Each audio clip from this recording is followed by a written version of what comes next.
오늘 말씀의 제목이 고난을 통한 유익입니다. 고난을 통한 유익. 신앙생활하면서 가장 어려운 고민과 문제 중에 하나가 왜 믿는 자에게 고난이 오는가 하는 문제입니다. 내가 잘 믿으려고 하는데, 내가 이렇게 신앙생활 열심히 하려고 하는데 왜 이렇게 문제가, 고난이 나에게 닥치는가? 내가 뭐 잘못하고 그런 상황에서 내게 이런 고난이 온다고 하면 내가 내 죄의 대가라고 생각하겠지만은 왜 이렇게 나에게 고난이 오는가? 성경에도 보면은 많은 그 믿음의 사람들에게도 참 많은 고난이 있었어요. 이 성경에서 이 고난에 대한 해석을 몇 가지로 해주고 있는데, 히브리서 12장 6절에 보면 하나님은 사랑하는 자녀들에게 채찍으로 고난이 온다. 고난을 주신다. 그러니까 하나님이 우리를 사랑하시는데 우리가 잘못된 길로 가게 되면은 그대로 두시질 않고 고난을 주셔서 깨닫게 하시고 바른 길로 인도하신다. 그 고난은 어떤 사람에게는 때로는 육신의 질병으로 올 수도 있고 또 여러 가지 사업의 어려움이라든가 하여간 그 고난의 여러 가지 어려운 일을 통해서 우리를 인도하시고 깨닫게 하신다. 그래요. 그래서 그때 깨닫고 하나님이 나를 이렇게 인도하시는구나, 이렇게 사랑하시는구나. 만일 우리가 잘못된 길로 가고 있는데도 하나님이 관심을 갖고 계시지 않는다면 그 사람은 참 불행한 사람입니다. 이게 무관심이, 하나님이 아예 제껴놓는 거예요. 여러분, 사랑하는 자식이 잘못된 길로 갈 때 부모가 방관하는 부모가 어디 있어요? 그렇게 방관하면 그 자식은 불행한 자식이 되는 거예요. 또 성경이 말할 때 하나님이 하시고자 하는 일을 나타내기 위한 고난이 있다, 그렇게 말씀해요. 요한복음 9장에 보면 태어나면서부터 앞을 보지 못하는 시각장애인이 나옵니다. 예수님의 제자들이 예수님께 질문하기를, 선생님, 이 사람이 이렇게 나면서부터 눈이 먼 것은 누구의 죄 때문입니까? 자신입니까? 아니면 부모의 죄 때문입니까? 여러분, 어떤 데 보면 자녀가 아프고 그럴 때 이거 혹시 내가 잘못해서 아프지 않나, 그런 생각을 아마 아이를 키우면서 가질 때도 있을 거예요. 부모의 죄 때문에 이 아이가 아픕니까? 이 부모의 죄 때문에 이 사람 눈이 멀었습니까? 그러니까 제자들은 눈이 먼 불행을 죄에서부터 찾습니다. 그러나 주님 말씀하시기를 이 사람의 죄도 아니고 부모의 죄도 아니라 그에게서 하나님께서 하시는 일을 나타내고자 함이라. 그러니까 우리가 고난을 당하는 이유 중에 하나가 하나님이 하시고자 하는 일을 나타내고자 함이라. 하나님의 영광을 위한 고난이라. 그래서 시편 119편 71절에 보면 고난당한 것이 내게 유익이라. 이로 인하여 내가 주의 말씀을 배우게 되었나이다, 고백을 해요. 고난을 통해서 주의 말씀을 배우게 되었다. 유명한 욥기 23장 10절에 보면 욥이 그런 말을 해요. 나의 가는 길을 오직 그가 하시나니 그가 나를 단련하신 후에는 내가 정금같이 나오리라. 그러니까 나는 이 어려운 극심한 고난을 당하는데 이 고난을 통한 단련 후에는 내가 정금 같은 믿음으로 나가게 될 것이니라. 여러분, 그저 아무리 훌륭한 자질이 있어도, 배경이 좋아도 말이죠, 이 연단, 어떤 그 훈련을 통한 그런 과정이 없이는 성숙한 그 인간이 되기 어렵다는 거죠. 요즘 저도 참 이 군대 생활을 생각하면은 어떤 때 남자들은 다 지금도 꿈을 꾸는 게 군대 꿈 아니에요? 다시 군대 오라 영장 받은 꿈이 제일 많아요. 그럼 내가 제대했는데 왜 영장이 또 나오나? 그 꿈이, 왜냐 그만큼 그 군대 생활이 남자들의 그 생애 속에서 가장 잊을 수 없는 그런 기간이죠.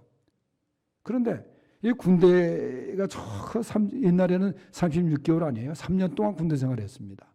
뭐 북한은 더 많이 하지만은 우리는 36개월이 점점 줄어서 지금 뭐 1년 8개월 뭐 그렇게 막 줄잖아요. 더 점점 줄어가고 있는데, 근데 군대 생활을 한 사람, 군대 생활을 안 한 사람, 그 차이가 있더라고 보니까. 그런 훈련을 통해서 그 군대 생활의 경험을 통해서 말이죠. 인간관계라든가 생각하는 거라든가 어려움을 이겨나가는 거라든가 그게 역시 차이가 나더라고. 여러분, 한마디로 고생을 모르는 사람은 고생하는 사람 이해 못하지 않아요? 예?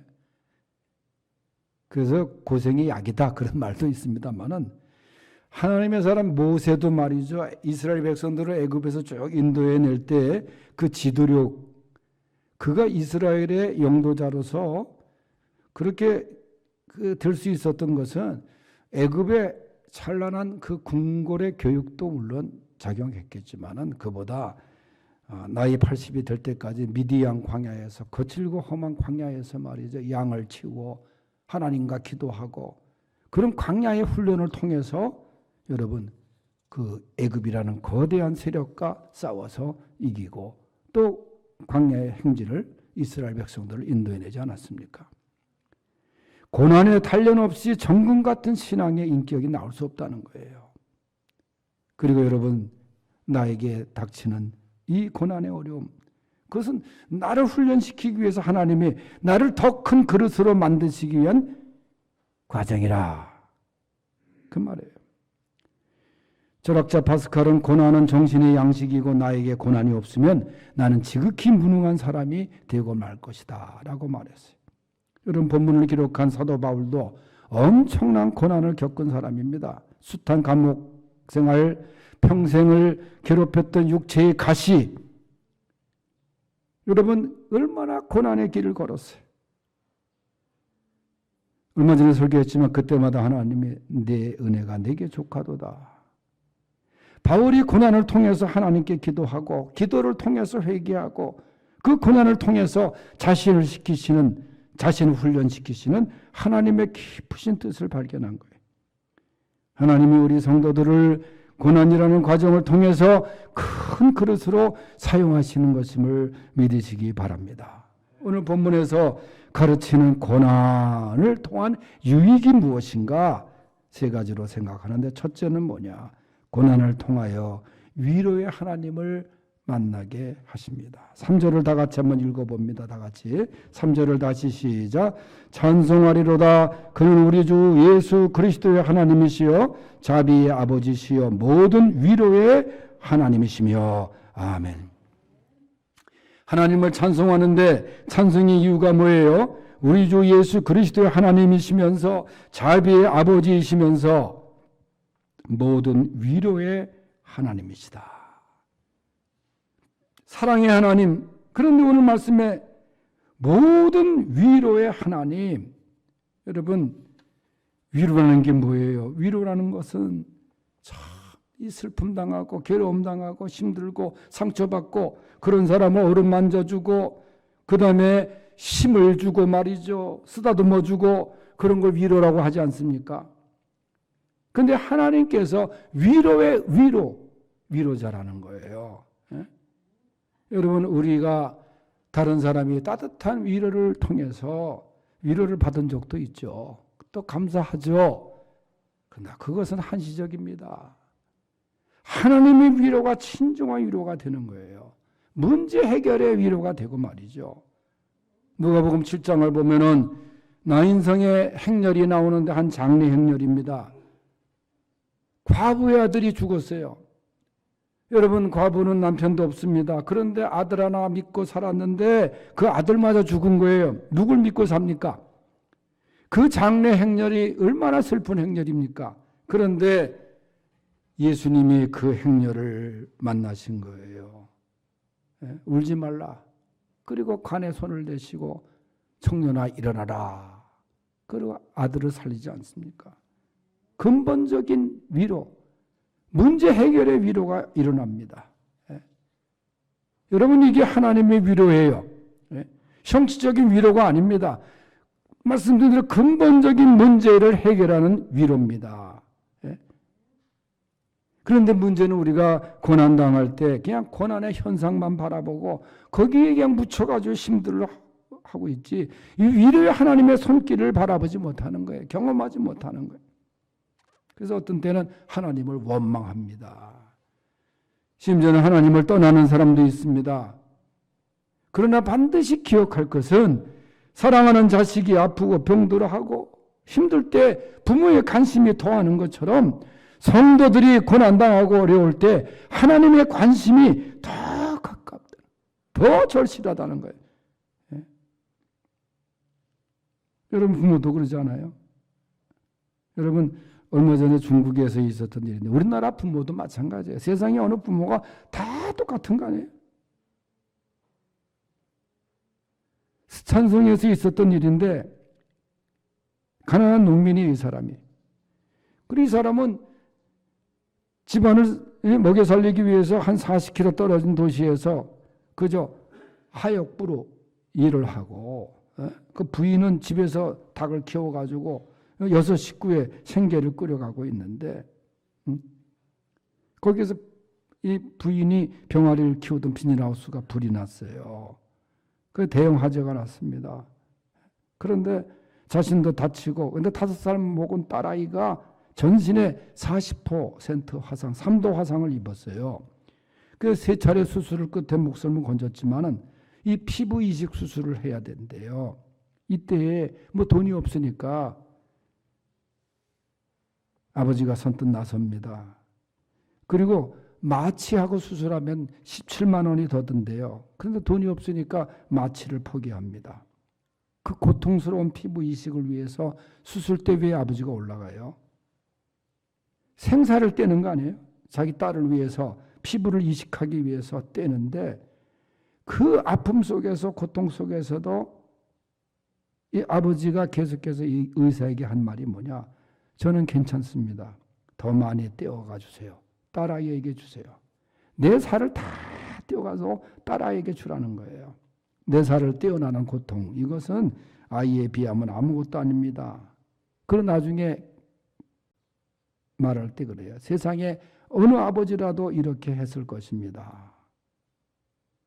그래서 이 오른쪽 다리 절반에 해당되는 피부를 다 떼어가지고 전신 마취도 못하고 떼어주었다는 거예요. 이게 부모 아니겠습니까? 이처럼 아픈 자식에게 사랑과 희생을 더욱 부모의 심정처럼 고난당하는 성도에게 이 하나님의 관심과 사랑은 더 위대하게, 사랑이 크다는 것을 믿으시기 바랍니다.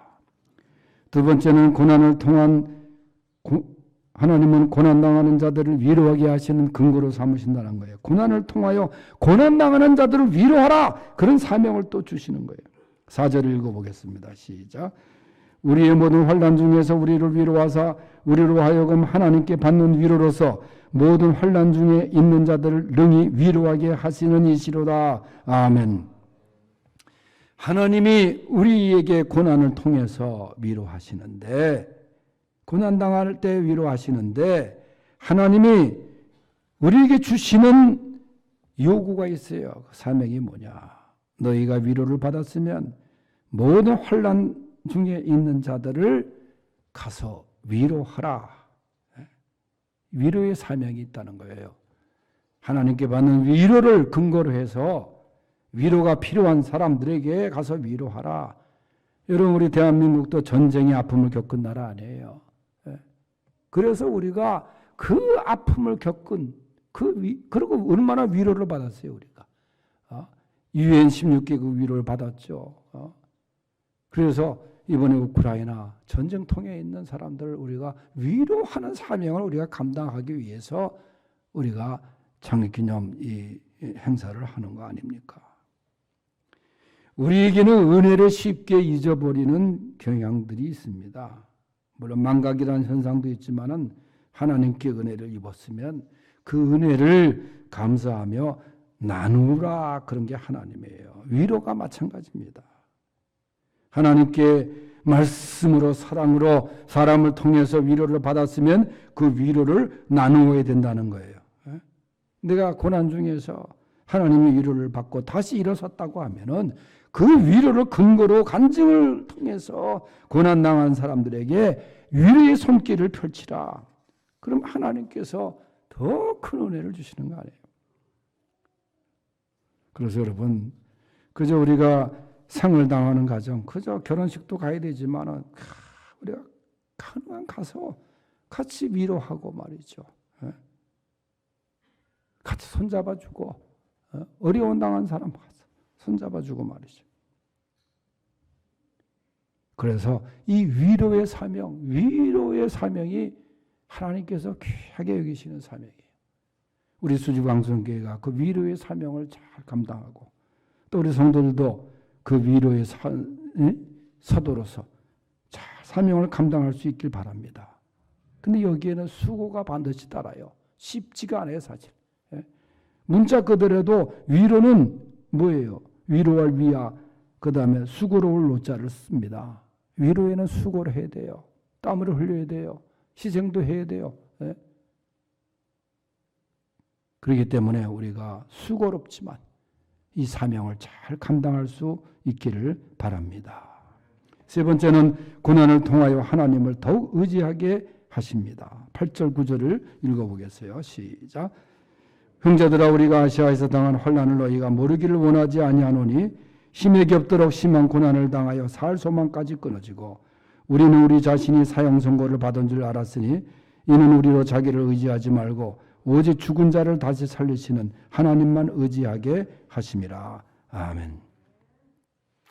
여러분, 사도 바울이 당한 이제 그 고난을 오늘 표현을 합니다. 여기 말씀해 보면은 형제들아, 우리가 아시아에서 당한 환난을 너희가 알았으면 좋겠다, 그런 얘기예요. 그러니까 그 환난이 어떤 환난이냐? 힘에 겹도록 심한 고난이었다. 그리고 얘기할 때 살 소망까지 끊어졌다. 그러니까 희망이 완전히 끝난 거예요. 9절에는 뭐라고 표현하냐면 사형 선고를 받았다, 이미. 그런 거예요. 사형 선고는 뭐 이제 사형을 대기하는 거 아니에요. 얼마나 극심한 고난이었으면은 그런 표현을 했겠어요. 사도 바울은 그 복음의 사도의 그 길의 열정에 사실 어떤 좋은 숙소에서 잔 것보다는 감옥에서 더 잔 일이 많았어요. 매도 수없이 맞았어요. 본문의 심한 고난이라는 그 헬라어의 의미는 뭐냐 하면은 사도 바울 당시에 행해졌던 그 형벌 중에 뭐냐면 무거운 쇳덩이를 가슴이 으스러지도록 눌려놓는 것이 심한 고생이었어요. 고문을 당했다, 그 말이에요. 그러면서도 사도 바울은 이런 간증을 하는 거예요. 내가 이렇게 고난당한 것은 우리로 자기를 의지하지 말고 오직 죽은 자를 다시 살리시는 하나님만 의지하게 하심이라. 자기 힘 의지하지 말라는 거예요. 자기 뭐 능력 그 인간이 의지할 대상이 아니잖아요. 인간은 다 쇠해지는 거예요. 그래서 어제 처음으로 김창희 목사님 돌아가시고 이제 그 장례에 좀 모시고 이제 수고했다 해서 이제 명성교회 김상환 목사님이 그 명성교회 시작할 때 김창희 목사님이 그 상가를 얻는데 결정적으로 도와주셨어요. 그 당시에 그죠? 돈 도와주셔가지고 상가를 이제 얻어서 개척을 했는데 그 얘기 어제 또 하시더라고. 저는 이미 그걸 알고 있었는데 그러니까 김창희 목사님이 많이 베푸셨어요. 어려운 교회를. 그래서 이제 장례를 이제 끝나고 나서 식사를 하자 전화를 하셔가지고 저 잠실에 있는 롯데타워 전 처음 가봤어요. 107층에서 만나자 그래서 107층이 뭐가 있나 그랬는데 107층을 올라가 본 적이 없는데 우리나라에서 갔는데 얼마나 어제 그 속천호수 주변이 또 벚꽃놀이로 차가 막히는지. 그래서 이제 거의 늦지 않게 도착을 했는데 금방 올라가더라고. 107층을 그냥 승강기 타고 올라가는데 근데 기가 먹먹하더라고요. 올라가서 제가 미리 도착해서 이렇게 창을 보니까 잠실 고층 아파트가 다 성냥각처럼 보이고 내려다 보이는 그 자동차는 개미처럼 보이더라고. 얼마나 높은지. 거기 이렇게 앉아서 이제 식사를 하면서 제가 어제 그 얘기를 했어요. 내가 이 건물을 지은 회장님을 임정기도를 내가 했는데 그 신격교 회장 임정기도를 했는데 그분이 이 자리에 앉아서 식사를 해보고 돌아가시는지는 잘 모르겠다고. 신격교 회장이 그 거대한 롯데월드도 짓고 그것도 짓고 그러지 않았어요? 거기 아마 살려고 아마 집도 마련했을지도 몰라. 그런데 그 좋은 그 빌딩 그 높은 데서 말이죠 식사를 하는데 그러면서 아마 여기서 아마 식사나 하고 세상을 떠났을까. 그게 인간입니다. 그게 인생입니다. 지금은 많은 복음성가가 뭐 코드도 어렵고 뭐 언제 들어가야 될지 시작을 어려운데 옛날에 이성범 목사님이 붕해 때 불렀던 그 찬송이 있어요. 그게 허사가라는 찬송. 허사가. 근데 그 가사가 얼마나 생각해 보면 할수록 은혜가 되는지. 세상 만사 살피니 참못되구나. 부귀공명 장수는 무엇하리요. 고대광실 높은 집 문전옥답도 우리 한번 죽으면 일장의 춘몽. 홍안소년 미인들아 자랑하지 말라. 영웅호골 열사들아 뽐내지 말라. 유수 같은 세월은 널 재촉한다.